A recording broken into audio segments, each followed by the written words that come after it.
Përshëndetje dhe mirë se vini në kanalin tonë në YouTube Mëso Anglisht. Kjo është videoja jonë e parë në mesin e një cikli video shafatgjatë që do ta bëjmë bashkë me ju, ku shpresoj që do të mësoni shumë. Siç e shihni, për sot kemi zgjedhur kohën e ardhme, pra future tense të gjuhës angleze dhe përdorimet will dhe going to. Kohë kjo është shumë e thjeshtë, të cilën besoj shumica për juve e dini, mirë po nëse ka ndonjë pikpyetje dhe më dyshin në kokat tuaja në lidhje me këtë temë, për arsye se will dhe going to nuk mund të përdoren në vend të njëra tjetrës, pra nuk janë sinonime, mirë po i kanë dallimet në përdorimet e tyre, atëherë besoj që pas sqarimeve të bëra në këtë video, të gjitha këtyre paqartësive do të japim fund dhe do ta mësojmë një herë për gjithmonë këtë temë. Pra pa humbur kohë, të fillojmë me shtjellimin e temës. Fillimisht, formulimi i kohës së ardhme në gjuhën angleze will dhe going to është i thjeshtë dhe bëhet në këtë mënyrë. I will do it, you will do it, he will do it, she will do it, it will do it, we will do it, you will do it, they will do it. Si që shikoni në pjesën në brenda klapave këtu, mund të themi në vend të I will do it, thjesht I'll do it, pjesa e shkurtuar. Ndërsa nuk ka ndonjë veçori diçka që vlen të theksohet në baresa të tjera. Kalojmë pra në going to. I'm going to do it, you're going to do it, he is going to do it, she is going to do it, it is going to do it, we are going to do it, you're going to do it, they're going to do it. Pra, tash të kalojmë në përdorimin, se siç e cekëm edhe më përpara, will dhe going to i kanë përdorimet e tyre të veçanta. Cilat janë ato? Koha e ardhme will ka dy përdorime kryesore. E para për të shprehur një mundësi në të ardhmen. Examples: it'll probably rain tonight. Sonte ndoshta do të bie shi. Pra shpreh një lloj mundësie. I hope he'll pass his test. Ose shembulli tjetër: if we don't hurry, we'll miss our flight. Pra në të tre shembujt ekziston një mundësi që diçka do të ndodhë dhe kemi përdorur kohën will. Përdorimi tjetër është kur marrim një vendim në kohën kur flasim. Në disa burime të gjuhës angleze, kur sqarohet will dhe going to, shpesh do ta gjeni që will përdoret for something which is unplanned, ndërsa going to is used for something which is planned. Pra e para për diçka të paplanifikuar, ndërsa e dyta për diçka të planifikuar. Çështja është dhe dallimi është shumë i thjeshtë, pra nëse marrim një vendim në kohën kur flasim, sikur në shembujt në dialogje që i kemi sjellur këtu, për shembull, it's very cold in this room, thot njëri prej bashkëbiseduesve, ndërsa tjetri ja kthen I'll put the heater on for you. Do ta hap ngrohen për ty. Dhe në shembullin tjetër, I'd love to see Prishtina, do të doja të shija Prishtinën. Really? Okay, I'll show you around. Ja kthen shoku i tij që do të thotë, vërtet unë do të shëtes ty. Pra e kemi përdorur will, sepse këtu kemi të bëjmë me një vendim të cilën e kemi marrë në momentin kur flasim, pra nuk ka qenë ndonjë planifikim i mëhershëm. Ndërsa përdorimi going to është për të shprehur diçka për të cilin jeni të sigurt që do të ndodhë. Për shembull, look at those black clouds.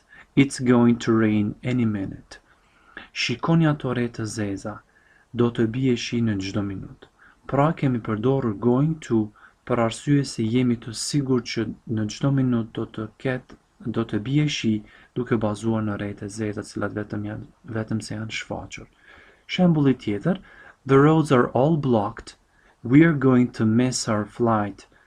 Të gjitha rrugët janë të bllokuara. Ne do ta humbim fluturimin ton. Përdorimi tjetër i going to është kur flasim për ndonjë vendim ose plan që e kemi bërë kohë më parë. Për shembull, I am cold. I'm going to put the heater on. Ndjej ftohtë, do të hap ngrohen. Ose në shembullin tjetër, I know you want to see Prishtina. I'm going to show you around. E di që dëshironi të shihni Prishtinën, unë do të shëtis ty. Pra, këtu kemi një vendim që e kemi bërë kohë më parë, dhe jo do një vendim i aty për atysh.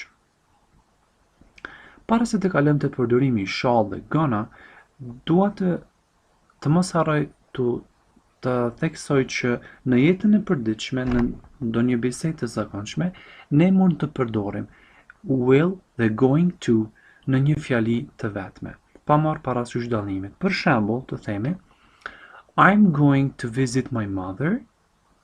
Pra, e shikoni, përdora going to, and we're gonna have lunch together.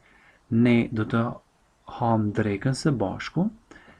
And later on, maybe we will go to the park or we'll go to the mall. Pra, përdorimi i will dhe going to në një vend mund të ndodhë varësisht prej situatës ose varësisht nga ajo të cilën ne dëshirojmë ta themi. Okej, të kthehemi pra te shall dhe gonna. Shall mund të përdoret në vend të will me përemrat I dhe we, por tingëllon shumë zyrtare. Pra, është njëjtë sikur të thuhet I'll see you later ose I shall see you later. Po dallimi është se shall, pra kur e përdorim shall, kjo është diçka shumë zyrtare dhe përdoret shumë rrallë.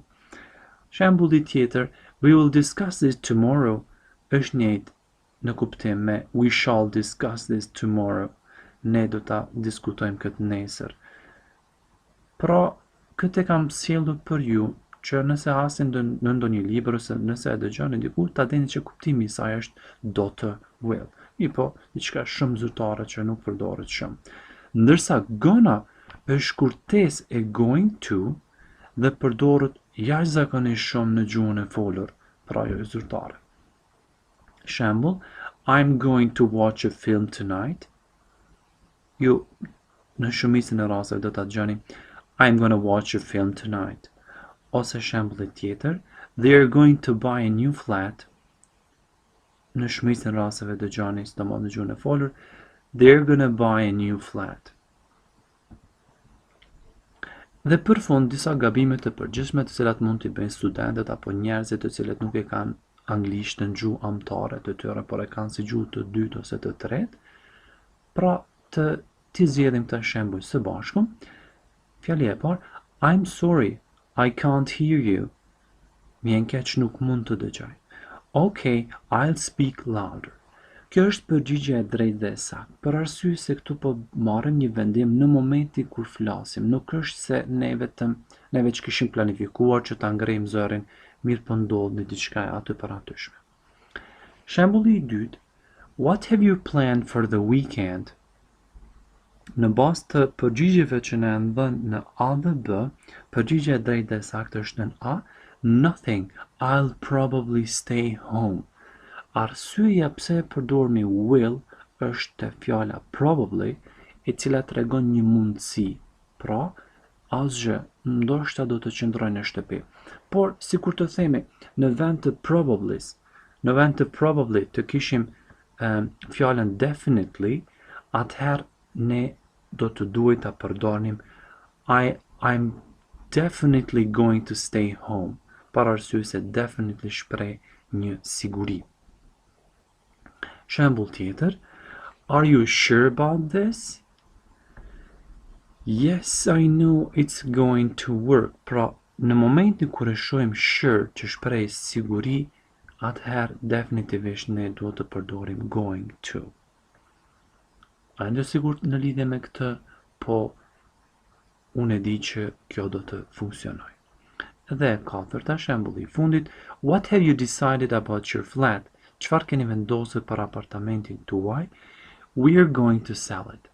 Edhe këtu e përdorim going to për shkak se kemi të bëjmë me një vendim të cilët e kemi marrë më herët. Kaq për sot, faleminderit për vëmendjen dhe suksese.